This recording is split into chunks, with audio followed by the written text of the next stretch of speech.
Hello students, again welcome to you in today's class.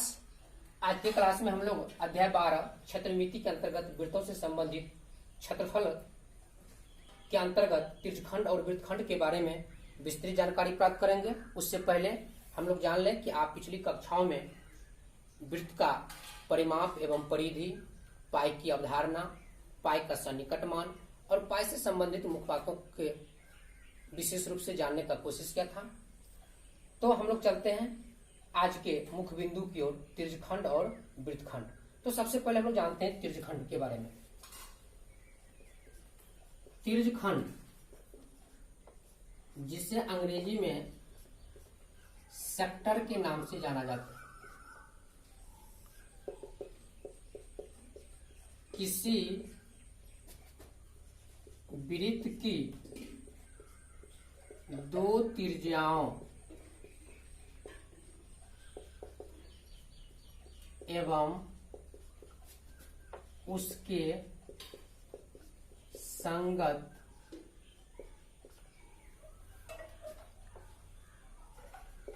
किसी वृत्त की दो त्रिज्याओं एवं उसके संगत चाप से घिरा क्षेत्र त्रिज्यखंड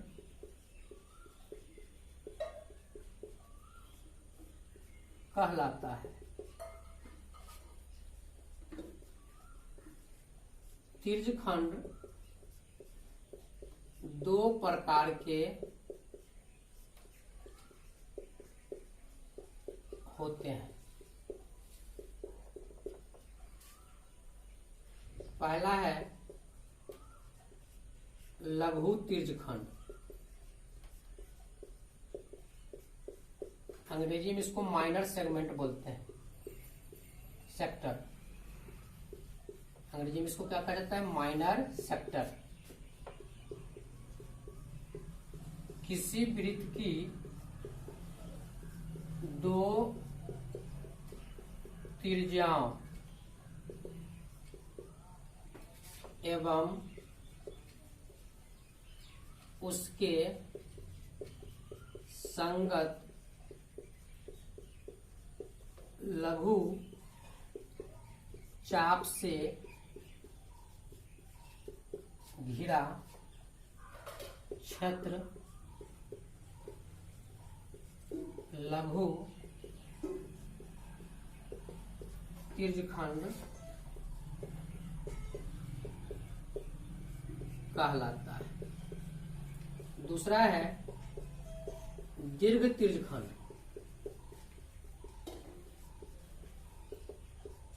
इसको अंग्रेजी में मेजर सेक्टर के नाम से जाना जाता है।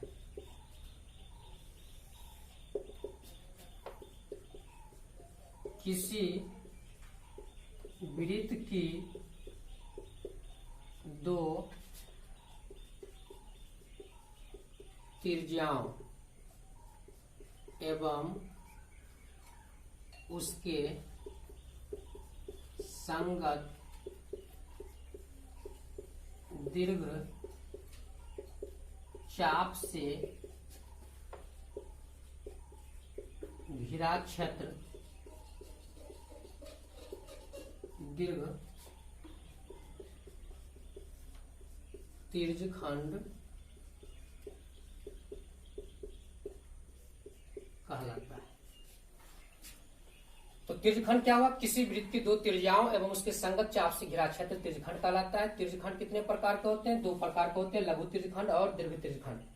लघु त्रिज्यखंड, जिसको माइनर सेक्टर के नाम से जाना जाता है, तो किसी वृत्त की दो त्रिज्याओं एवं उसके संगत लघु चाप से घिरा क्षेत्र लघु त्रिज्यखंड कहलाता है। दीर्घ त्रिज्यखंड, जिसको मेजर सेक्टर के नाम से जाना जाता है, तो किसी वृत्त की दो त्रिज्याओं एवं उसके संगत दीर्घ चाप से घिरा क्षेत्र दीर्घ त्रिज्यखंड कहलाता है।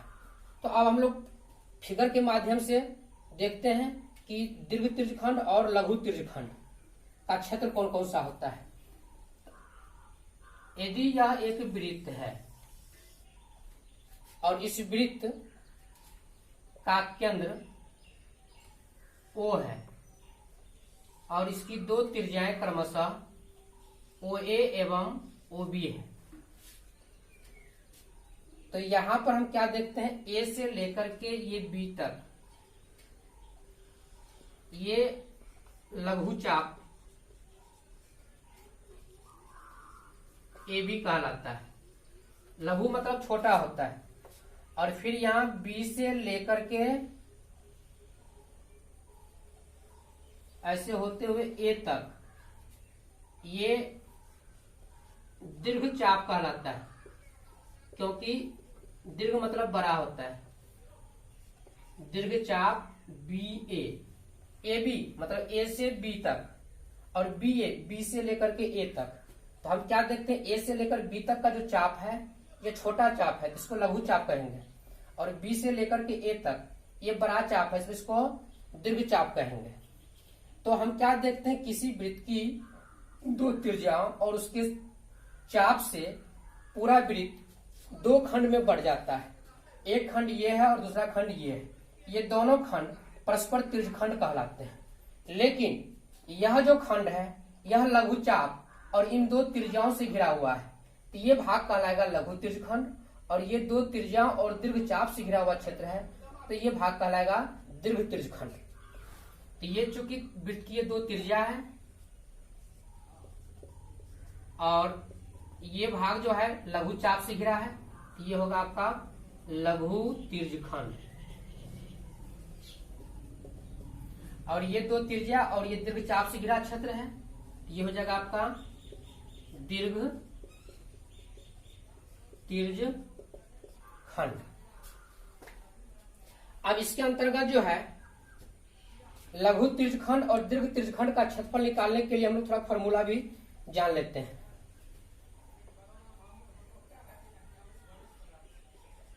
लघु त्रिज्यखंड, लघु त्रिज्यखंड का तात्पर्य वृत्तखंड से भी होता है, क्योंकि जब तक अन्यथा न कहा जाए लघु खंड, लघु त्रिज्यखंड और दीर्घ, लघु त्रिज्यखंड और त्रिज्यखंड दोनों सेम होता है। तो लघु त्रिज्यखंड या त्रिज्यखंड का क्षेत्रफल, इसका फॉर्मूला होता है पाई आर स्क्वायर थीटा बट्टा 360, जहां पर ये आपका केंद्र पर बना कोण थीटा हुआ। और दूसरा होता है दीर्घ त्रिज्यखंड का क्षेत्रफल। दीर्घ त्रिज्यखंड के क्षेत्रफल हम क्या करेंगे, पूरे वृत्त के क्षेत्रफल में से लघु त्रिज्यखंड का क्षेत्रफल को घटा देंगे।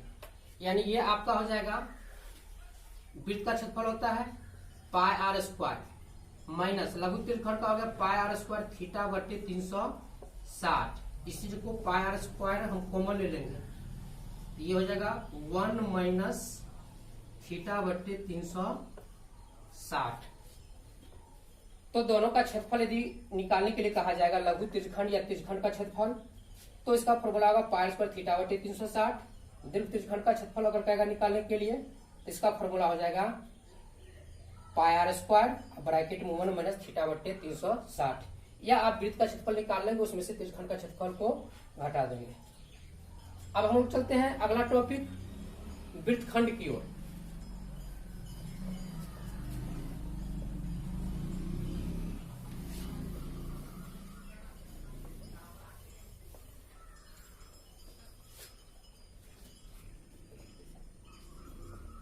वृत्तखंड, इसको अंग्रेजी में सेगमेंट ऑफ ए सर्किल के नाम से जाना जाता है।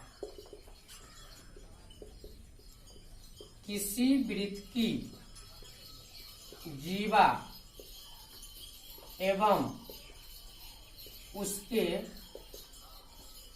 संगत चाप से घिरा क्षेत्र वृत्तखंड कहलाता है। वृत्तखंड दो प्रकार के होते हैं। पहला आ जाएगा लघु वृत्तखंड, इंग्लिश में कहते हैं minor segment of a circle.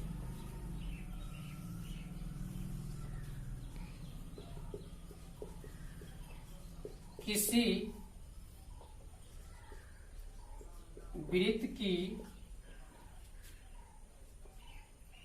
जीवा एवं उसके संगत लघु चाप से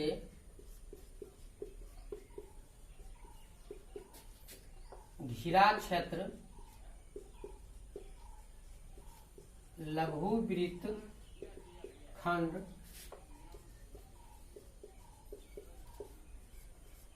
कहलाता है।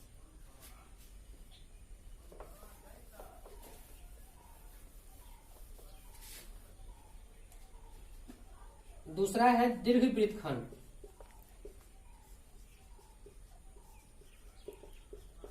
यानी major segment of a circle.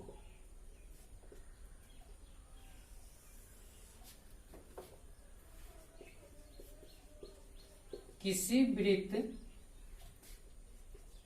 की जीवा एवं उसके संगत दीर्घ चाप से घिरा क्षेत्र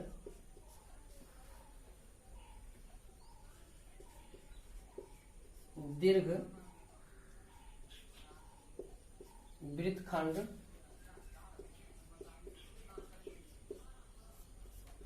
कहलाता है। एक बार और समझ ले, वृत्तखंड क्या हुआ? किसी वृत्त की जीवा एवं उसके संगत चाप से घिरा क्षेत्र वृत्तखंड कहलाता है। वृत्तखंड दो प्रकार के होते हैं, लघु वृत्तखंड यानी minor segment of a circle. किसी वृत्त की जीवा एवं उसके संगत लघु चाप से घिरा क्षेत्र लघु वृत्तखंड कहलाता है। फिर है दीर्घ वृत्तखंड, major segment of a circle. किसी वृत्त की जीवा एवं उसके संगत दीर्घ चाप से घिरा क्षेत्र दीर्घ वृत्तखंड कहलाता है। अब हम इसको चित्र के माध्यम से समझते हैं कि वृत्तखंड, लघु वृत्तखंड और दीर्घ वृत्तखंड क्या है। देखिए, यदि यह एक वृत्त है और इस वृत्त का नाम COR है,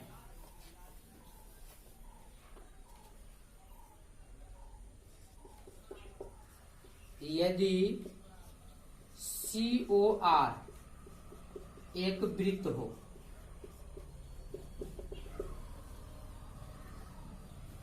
जहां C का तात्पर्य परिधि, O का तात्पर्य केंद्र और R का तात्पर्य क्या होता है? त्रिज्या होता है। यदि COR एक वृत्त है, अर्थात एक ऐसा वृत्त जिसका केंद्र O, त्रिज्या R और परिधि C हो, तो ये केंद्र O वाला एक वृत्त है, इसकी दो त्रिज्याएं OA एवं OB है, जिसको हमने R से सूचित कर दिया। उसके बाद हम A से B को मिला दिया, तो A से B क्या हो गया? ये जीवा हो गया, ये भाग क्या हो गया? लघु चाप हो गया, और ये भाग क्या हो गया? दीर्घ चाप हो गया। तो हम यहां पर क्या देखते हैं? किसी वृत्त की जीवा, जीवा ए भी हुआ और इसका चाप ए भी, लघु चाप और दीर्घ चाप बी ए, इससे यह घिरा क्षेत्र जो है वह वृत्तखंड है। तो वृत्तखंड, एक वृत्तखंड हो गया आपको जीवा ए बी और लघु चाप ये ए बी, तो इससे घिरा क्षेत्र आपका ये भाग है। तो ये भाग कहलाएगा आपका लघु वृत्तखंड, लघु वृत्तखंड। और यही जीवा ए बी एवं ये दीर्घ चाप से घिरा क्षेत्र, ये जो है ये पूरा भाग, ये आपका कहलाएगा दीर्घ वृत्त खंड। यहां पर इसको हम क्या देखते हैं कि अगर एक COR वृत्त है और इसकी एक जीवा AB है, तो यह जीवा पूरे वृत्त को दो भाग में बांटती है। एक भाग आपका हो गया यहां से लेकर के यहां तक, और दूसरा भाग फिर हो गया ये जीवा AB, फिर ऐसे होते हुए यहां तक। तो यहां से लेकर के यहां तक इस संगत लघु चाप और जीवा के सापेक्ष जो ये भाग बना है, ये लघु वृत्तखंड हो गया। और फिर यही जीवा और इस दीर्घ चाप से जो ये क्षेत्र बना है, ये आपका दीर्घ वृत्तखंड कहलाता है। तो आपने क्या सीखा कि किसी वृत्त की जीवा एवं संगत लघु चाप से घिरा क्षेत्र लघु वृत्तखंड एवं किसी वृत्त की जीवा एवं संगत दीर्घ चाप से घिरा क्षेत्र दीर्घ वृत्तखंड कहलाता है। चलिए, अब हम लोग जिस तरह से त्रिज्यखंड का सूत्र देखा था, उसी तरह से वृत्तखंड का भी क्षेत्रफल निकालने से संबंधित सूत्र होता है। उस सूत्र को भी हम लोग देख लेते हैं।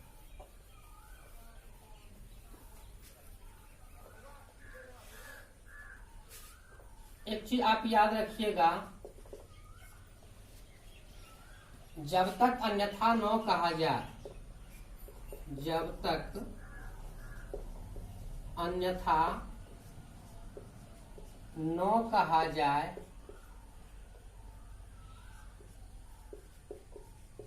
जब तक अन्यथा न कहा जाए,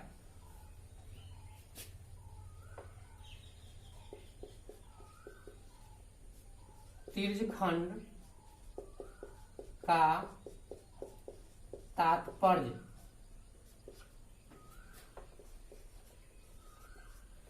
लघु त्रिज्यखंड से भी होता है। दूसरी पॉइंट, जब तक अन्यथा न कहा जाए, वृत्तखंड का तात्पर्य लघु वृत्तखंड से भी होता है।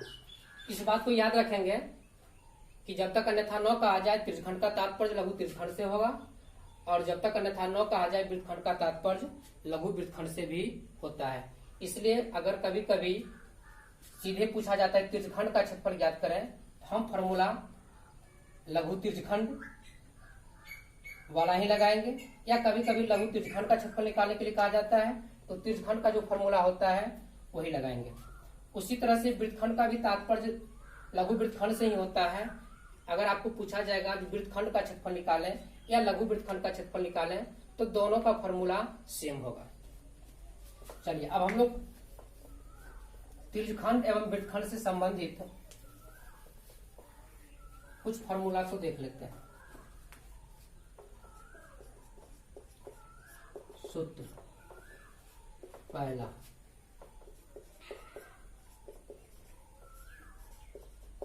त्रिज्यखंड का क्षेत्रफल, त्रिज्यखंड या लघु त्रिज्यखंड का क्षेत्रफल ये हो जाएगा पाई r स्क्वायर थीटा बट्टा 360। अब देखिए, ये वृत्त है, इसका केंद्र O हो गया, इसकी दो त्रिज्या OA एवं OB है, इसको हमने R से सूचित कर दिया। इस जीवा के द्वारा केंद्र पर बना कोण थीटा है। ये हमारा भाग, ये लघु चाप से घिरा क्षेत्र क्या है, लघु तिर्यखंड, इसी को तिर्यखंड भी समझेंगे। और ये क्या हो गया, दीर्घ तिर्यखंड। तो लघु तिर्यखंड का क्षेत्रफल क्या आ जाएगा, पाई स्क्वायर थीटा बटे 360। दीर्घ तिर्यखंड का क्षेत्रफल, ये क्या आ जाएगा, दीर्घ तिर्यखंड, ये भाग हुआ वृत्त के क्षेत्रफल में से, यानी ये हो जाएगा वृत्त का क्षेत्रफल माइनस लघु तिर्यखंड का क्षेत्रफल। वृत्त का क्षेत्रफल हो गया पाई आर स्क्वायर, तिर्यखंड का हो गया पाई आर स्क्वायर थीटा बटे 360। इसमें हम पाई आर स्क्वायर कॉमन ले लेंगे, ये हो जाएगा 1 माइनस थीटा बटे 360।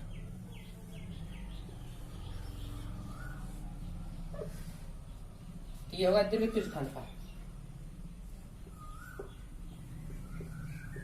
फिर है लघु वृत्तखंड या वृत्तखंड का क्षेत्रफल। देखिए वृत्तखंड का क्षेत्रफल कैसे निकलेगा, ये वृत्त हुआ, इसका केंद्र O और इसकी जीवा AB, इस जीवा AB और चाप के द्वारा यह दो भागों में बट रहा है। ये हो गया आपका लघु वृत्तखंड और ये हो गया दीर्घ वृत्तखंड।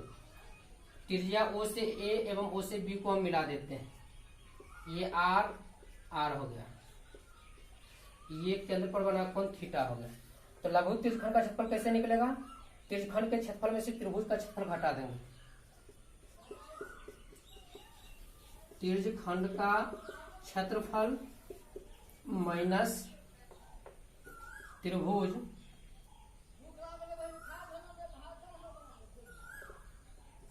AOB का क्षेत्रफल। तो तिर्यखंड का क्षेत्रफल होता है पाई आर स्क्वायर थीटा बटे 360 और माइनस त्रिभुज का जगह 1 बटे 2 आर स्क्वायर साइन थीटा। और चौथा है दीर्घ वृत्तखंड का क्षेत्रफल। दीर्घ वृत्तखंड ये पूरा भाग हो गया यहां तक, इसको क्या करेंगे, वृत्त का क्षेत्रफल और माइनस लघु वृत्तखंड का क्षेत्रफल। तो वृत्त का क्षेत्रफल हो जाएगा पाई आर स्क्वायर माइनस लघु वृत्तखंड का है पाई आर स्क्वायर थीटा बटे 360 माइनस 1 बट्टा 2 आर स्क्वायर साइन थीटा। यानी वृत्त के क्षेत्रफल में से लघु वृत्तखंड का क्षेत्रफल को माइनस कर देंगे, ये हो जाएगा दीर्घ वृत्तखंड का क्षेत्रफल। ये आपका हो गया सूत्र तिर्यखंड, दीर्घ तिर्यखंड, लघु वृत्तखंड एवं दीर्घ वृत्तखंड से संबंधित सूत्र। एक सूत्र को और याद रखेंगे आप लोग, चाप की लंबाई L बराबर पाई आर थीटा बट्टे 180। चाप की लंबाई L बराबर पाई आर थीटा बट्टे 180। एक बार हम लोग इसको पढ़ना सीख लेते हैं। पहला है तिर्यखंड या लघु तिर्यखंड का क्षेत्रफल पाई आर स्क्वायर थीटा बट्टे 360। दूसरा है दीर्घ तिर्यखंड का क्षेत्रफल यानी वृत्त का क्षेत्रफल माइनस लघु तिर्यखंड का क्षेत्रफल। वृत्त का क्षेत्रफल होता है पाई आर स्क्वायर माइनस लघु तिर्यखंड का होता है पाई स्क्वायर थीटा बटे 360। यहाँ पर पाई आर स्क्वायर हमने कॉमन ले लिया कि क्या हो जाएगा 1 माइनस थीटा बटे 360। फिर है लघु वृत्तखंड या वृत्तखंड का क्षेत्रफल, ये हो जाएगा आपको, ये लघु वृत्तखंड हुआ, तिर्यखंड के क्षेत्रफल में से त्रिभुज का क्षेत्रफल घटा देंगे। तिर्यखंड का क्षेत्रफल होता है पाई स्क्वायर थीटा बटे 360 और माइनस त्रिभुज का हो जाएगा 1 बट्टा 2 आर स्क्वायर साइन थीटा। फिर है दीर्घ वृत्तखंड का क्षेत्रफल, पूरे वृत्त के क्षेत्रफल में से लघु वृत्तखंड का क्षेत्रफल को घटा देंगे। तो वृत्त का क्षेत्रफल होता है पाई आर स्क्वायर माइनस लघु वृत्तखंड का क्षेत्रफल होता है पाई स्क्वायर थीटा बटे 360 माइनस 1 बट्टा 2 आर स्क्वायर साइन थीटा। और फिर लास्ट में चाप की लंबाई L बराबर क्या होता है पाई आर थीटा बट्टे 180। ये था आज का टॉपिक। आज के क्लास में आपने तिर्यखंड, लघु तिर्यखंड, दीर्घ तिर्यखंड, फिर वृत्तखंड, लघु वृत्तखंड, फिर दीर्घ वृत्तखंड के बारे में विस्तृत जानकारी प्राप्त किया। फिर उसके बाद आपने लघु तिर्यखंड, दीर्घ तिर्यखंड, लघु वृत्तखंड, दीर्घ वृत्तखंड इनसे संबंधित सूत्रों को भी जाना। ये आपका सूत्र है, इस सूत्र को आप अच्छी तरह से आप नोट कर लेंगे, याद भी रखेंगे, और इसी के आधार पर हम लोग प्रश्नावली 12.2 का सॉल्यूशन जानेंगे। आज की क्लास में बस इतना ही। बहुत बहुत धन्यवाद।